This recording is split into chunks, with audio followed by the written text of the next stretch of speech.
Swayam Prabha. Digital India. Educated India.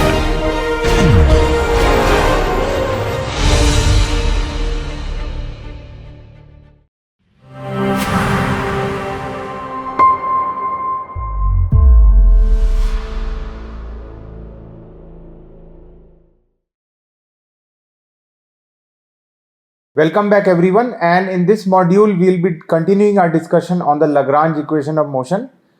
Specifically, we'll start with the topic of the energy function, which we will denote it with the normal energy of the conservative or the normal energy of the system, whether conservative or otherwise. And eventually we are going to connect this energy function with the so-called Hamiltonian of the system. So let us start our discussion. We are talking about the Lagrange equation, and we talk about the energy function. The energy function. So let us assume that the system we are starting with is a holonomic system.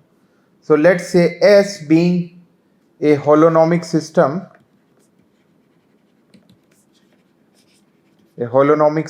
and we multiply the Lagrange equation with our generalized coordinates qj dot and sum over j, and we see that this is 0 on one end. We have 0, so 0 is equal to, for each particles we have a separate Lagrange equation. So d dt of partial L partial qj dot minus partial L partial qj, right? And this is qj dot.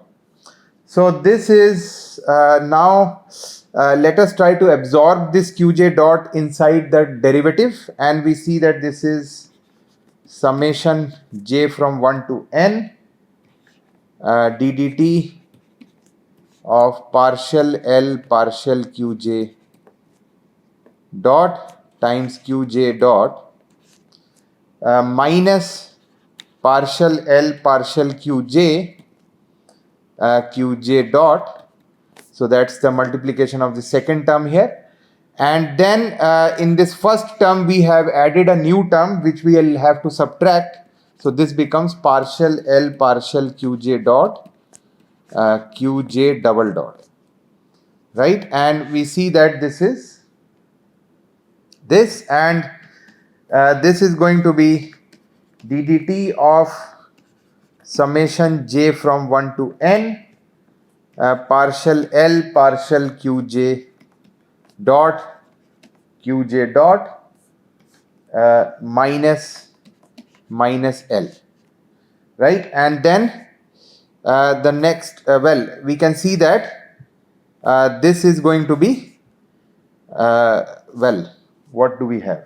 Well, plus partial T of L, right? We can see that d dt of partial dl dt will be equal to dl dqj times qj dot plus dl dqj dot times qj double dot plus partial L partial T. So that is what we have used the chain rule when absorbing the L inside this time derivative.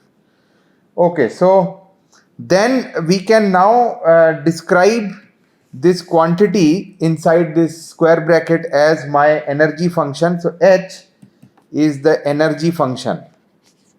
This is the energy function of the system S. And now this is the function that I'm talking about. So this question is, what is this energy function? So what is H, right? And we can say that for conservative system, H is kinetic energy plus potential energy, right? So I'll just say that this is some sort of a hint. Intuitively, for conservative system,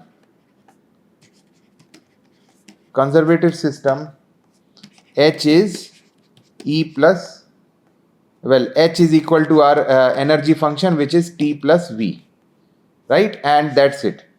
So we see that, let us look at some specific cases. The first case that I have listed is when L is a general form. That is when Lagrangian is a form where it is dependent on all the free parameters or the independent parameters Q, Q dot and T. This question is, so in that case we know that partial L partial T will not be 0.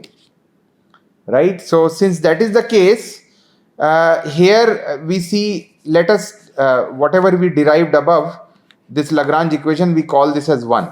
So 1 tells us that partial H partial T plus partial L partial T is 0. Right? And if partial L partial T is not 0, then I can say that the system is non-conservative. Non-conservative. Right? So this is non-conservative, and we have that, the typical conservation laws will not hold. So let us look at an example for such a case.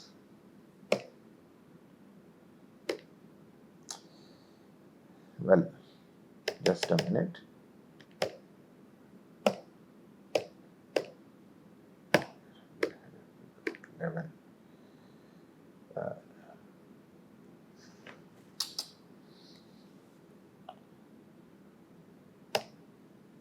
Okay, so the example that I have is H is given by, let's say we talk about the energy of the driven pendulum, where we are putting in an external force, where the force is the external force is making sure that the system is non-conservative.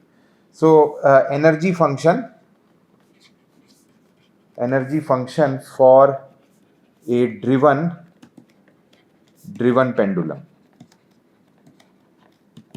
and we see that L is given by half m times a square theta dot square plus z dot square minus 2a theta dot z dot sine theta, and this is my kinetic energy plus the potential energy was mg z plus cos theta. So this is where we got it from the previous module that we saw.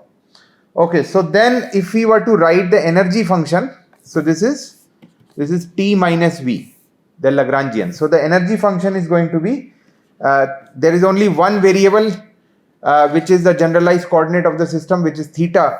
So partial theta partial T partial theta dot times theta dot minus L, and we see that this is equal to half m times a square theta dot square minus z dot square, and we see that minus mg z plus a cos theta.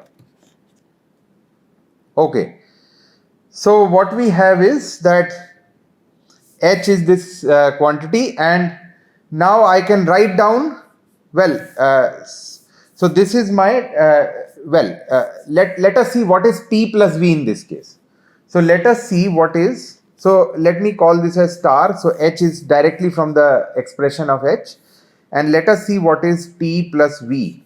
So T plus V comes out to be half m times a square theta dot square plus z dot square minus 2a theta dot z dot cos theta, and minus mg z plus a cos theta. So that is my T plus V, and we can see that this is not equal to H. So this is typically the case of conservative system, that H will not be equal to kinetic energy plus potential energy, right? So there is a bit of a dissipation because of the driving force or the external forcing, right? So then let us look at another case where we are dealing with the Lagrangian which does not have explicitly T dependence.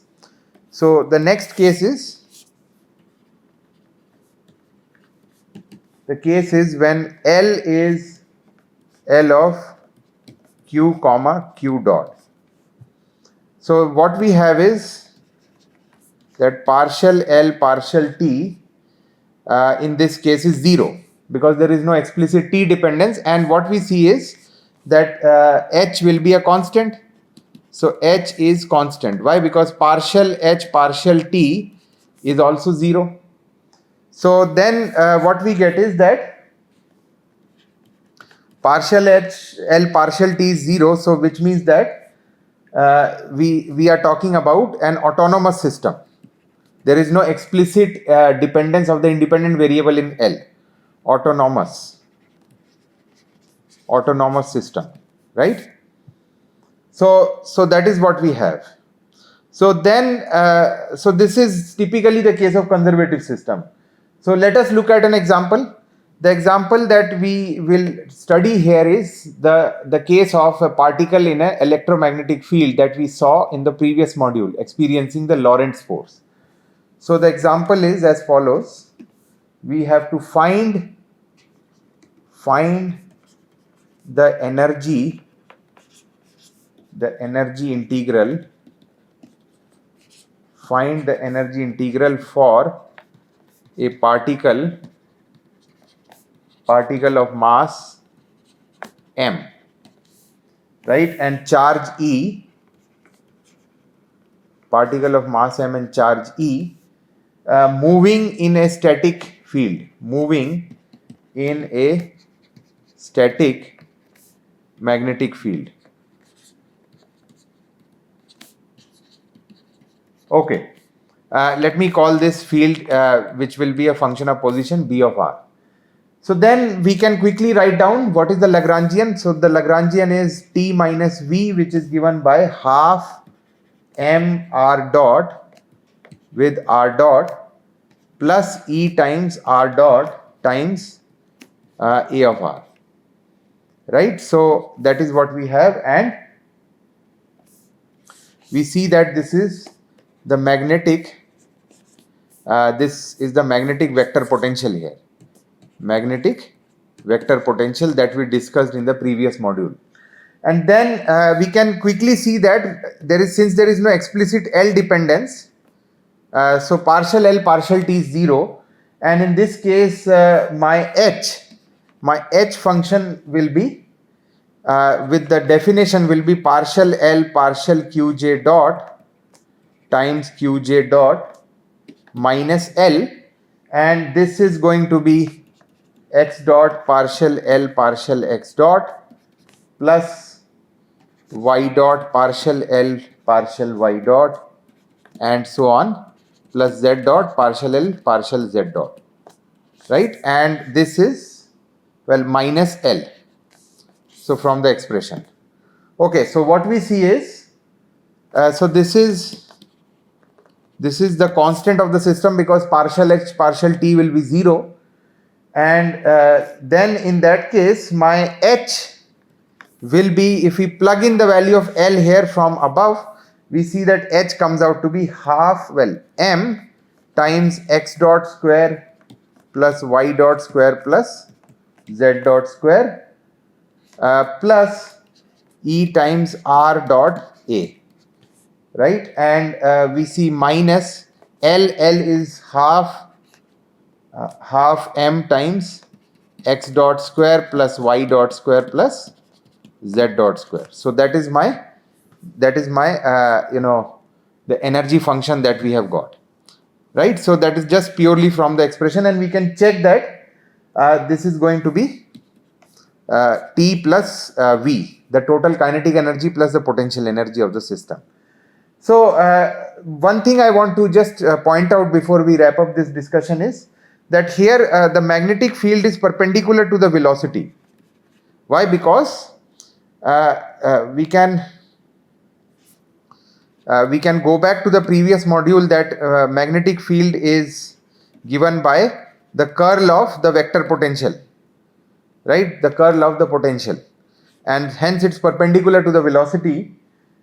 So which means that there is no work done by the field itself on the charge. So no work done by B, right, on the charge. No work done on the charge itself, which means that what we expect is that there is no external, so the system is isolated. So we expect that H is T plus V. Okay, so then another case that is in mind is case C or case 3 for a conservative standard autonomous system. We see that H is conserved, and we see that H is given by T plus V, of course.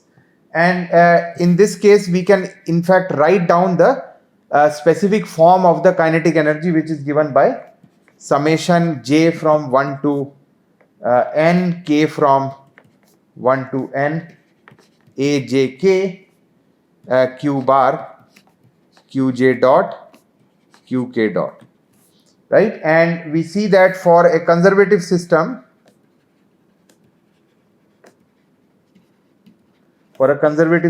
we get that V, the potential V is V of Q, and we also see that partial L.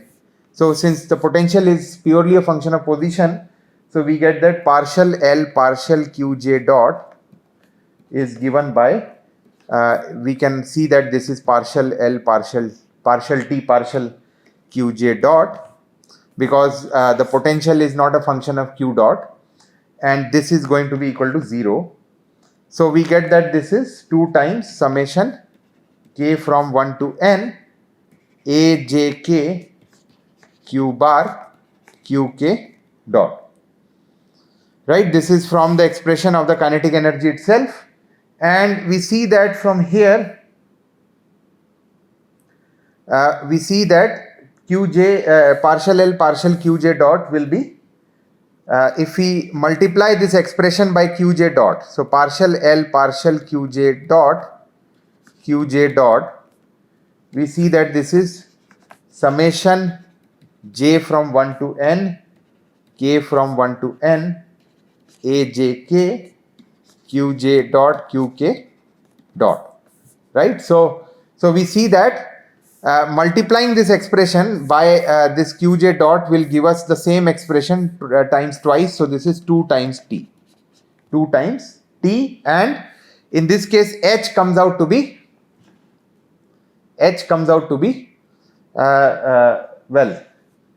summation of partial L partial Qj dot minus L, and this is going to be 2T minus T minus V, and this will be equal to T plus V, right? So H is equal to T plus V, and this is a constant of the system, right? So constant of the system, because we are talking about an autonomous system. So that's the case. So partial L partial T is 0. That's the reason. Okay. So now let us introduce a another new term in the form of the so-called generalized momenta, right? So we will introduce another variable which is a dependent variable. We will term it as the generalized momenta. So what exactly is this? So we have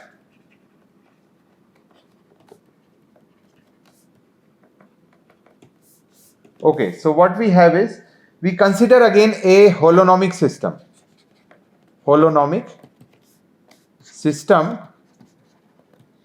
and let us say that the Lagrangian is given by q dot and t, and then I can describe this, we can introduce a new variable pj is given by partial L partial qj, which is the generalized momenta with respect to qj, right? So the generalized momenta with respect to qj. So then what we get is that let us now try to see this concept with an example. The example that I have in mind is as follows. We go back and look at our wedge example, the block sliding on the wedge, right? So the block sliding on the wedge, right? So that is what we have, the block sliding on the wedge. We see that for block wedge problem,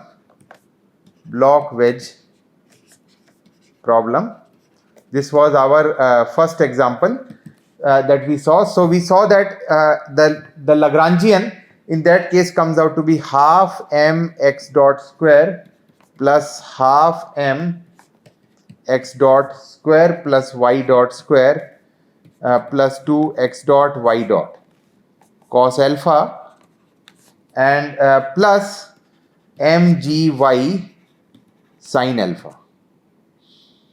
Right, so the first quantity was due to kinetic energy of the block, the second quantity was due to the kinetic and the potential energy of the block, and the first one was due to the wedge.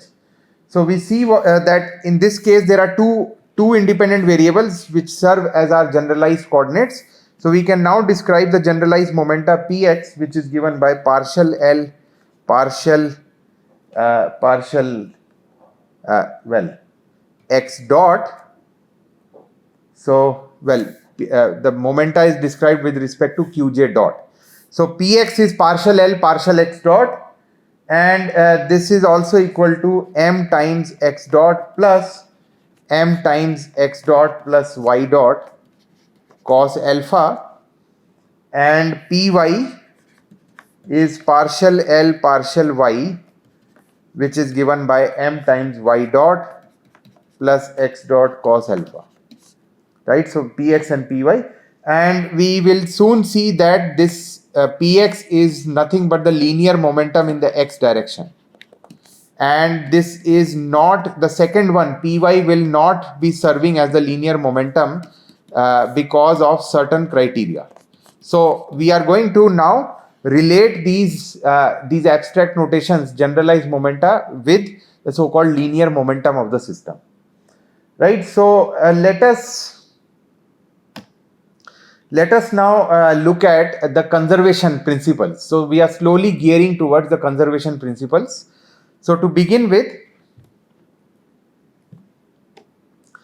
the idea that we have is we are talking about the conservation of generalized momenta. Right, so in terms of pj, we see that the jth Lagrange equation can be written as dpj dt, and this is also equal to partial L partial qj. Right, so in terms of we are writing in terms of the generalized momenta. So we see that we see that if the system is conserved, so if we have partial L partial t is 0, then we will see that this is the case when the coordinate q is missing. The coordinate qj is missing from the Lagrangian, is missing from L, right? Why? Because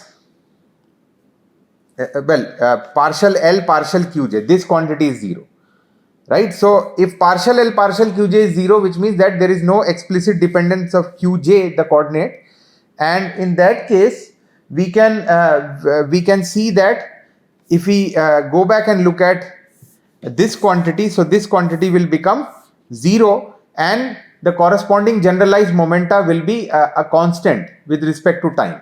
So if this is the case, partial L partial Qj is 0, we see that dp dt will come out to be 0, and in this case Qj is cyclic. We call that Qj is cyclic, right? And so that is what we have. So dpj dt is 0 and Qj is cyclic. And we, if we go back and look at our previous example of this wedge block problem, we will see that in this example px was cyclic but py was not, and that is why px was the conserved quantity, and that is why it was related to the linear momentum, right, while py was not, and that is why we could not apply the conservation principles. Okay, so in previous example we see that px was conserved but not py, right? So px was conserved but not py. Okay, so then what have we got?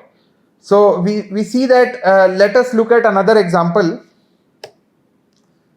So in the pendulum problem, we go back to the pendulum problem with the fixed coordinates. So pendulum with fixed coordinates. If we write down L was equal to half times a square theta dot square plus sine theta phi dot square, right? So this was our the same pendulum problem, plus the potential energy mga cos theta, right, where theta and phi are the coordinates that we are talking about, right? So we see that partial L partial phi in this case is 0, or phi is cyclic, right? So partial L partial phi is 0 or phi is cyclic, or in this case we see that p phi is partial L partial phi dot, right? And so what we get is, if we differentiate, find the necessary derivative, we see that this is ma square sine square theta phi dot, right? And this is going to be the angular momentum about the polar axis, right? So that is what we have. Okay, so now we are slowly going towards the so-called conservation principle for this Lagrangian, or the so-called Noether's theorem.